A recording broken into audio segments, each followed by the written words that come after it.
Hello students, तो class 10th के लिए नया वीडियो लेके आए हैं पॉलिनोमियल्स टॉपिक पे। तो जल्दी से देखिए, क्वेश्चन जो है क्वाड्रेटिक पॉलिनोमियल के ऊपर तीन तरह से पूछे जा सकते हैं। जब हमें तीन टर्म दे रखी होंगी या फिर हमें दो टर्म दे रखी होंगी। देखिए, तीन टर्म वाला हम मिडिल टर्म स्प्लिटिंग से सिंपली सोल्व कर सकते हैं, जो हम पहले से पढ़ते आए हैं कि क्लास 8 से।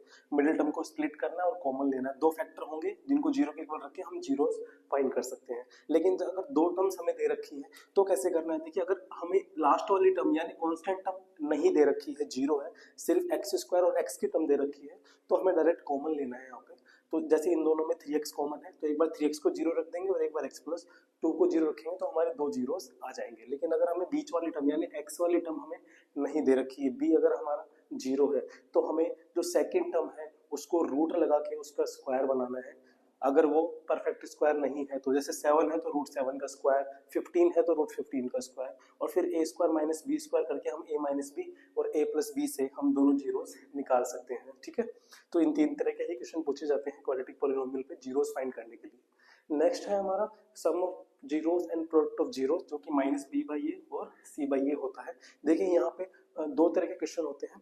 अगर एक जीरोस दूसरे का नेगेटिव है तो हम हमेशा सम वाला फॉर्मूला यूज करेंगे, जिससे दोनों जीरोस अल्फा और माइनस अल्फा एक दूसरे के नेगेटिव के इक्वल है, दोनों इक्वल, बस एक प्लस का और एक माइनस का है, तो दोनों कट जाएंगे, जहां से ये जीरो हो जाएगा। और सम का formula minus B by equal to zero, जहां से हम क्रॉस मल्टीप्लाई करेंगे तो बी की वैल्यू हमेशा जीरो आएगी ऑलवेज। ठीक है, लेकिन अगर एक जीरोस दूसरे का अगर रेसिप्रोकल है तो हम हमेशा प्रोडक्ट वाला फॉर्मूला यूज करेंगे।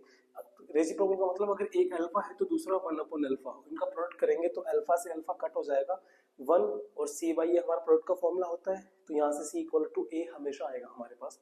उसके बाद देखिए, सबसे इंपॉर्टेंट जो है इस चैप्टर में चार फॉर्मूले हैं, चार आइडेंटिटीज हैं जिनको हमें यूज करना है। इन सभी चारों चीजों को हम इन दोनों की फॉर्म में यानी अल्फा प्लस बीटा और अल्फा बीटा की फॉर्म में लेके आते हैं। जैसे अगर क्वेश्चन में तुम्हारे पास आ जाता है alpha square plus beta square, तो उसकी जगह हम अल्फा प्लस बीटा का whole square minus 2 alpha beta रखेंगे, और जहाँ पे alpha plus beta minus B by A और alpha beta C by A हम रख सकते हैं। अगर alpha cube plus beta cube आता है तो अल्फा प्लस बीटा का whole cube minus 3 alpha beta bracket alpha plus beta हम रख सकते हैं।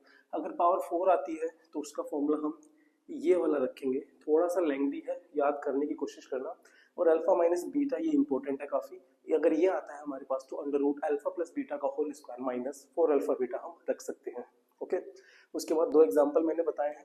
पहला है, जैसे ये हमें पॉलिनोमियल दे रखा है, इसमें एक जीरो दूसरे का रेसिप्रोकल है, तो हम प्रोडक्ट का फॉर्मूला यूज करके हम के की वैल्यू इस तरह से फाइंड कर सकते हैं। दूसरा, अगर हमें m और n इसके जीरोस है तो हमें इसकी वैल्यू फाइंड करनी है, तो हम पहले एलसीएम लेंगे। इसमें एलसीएम mn होगा, m स्क्वायर प्लस n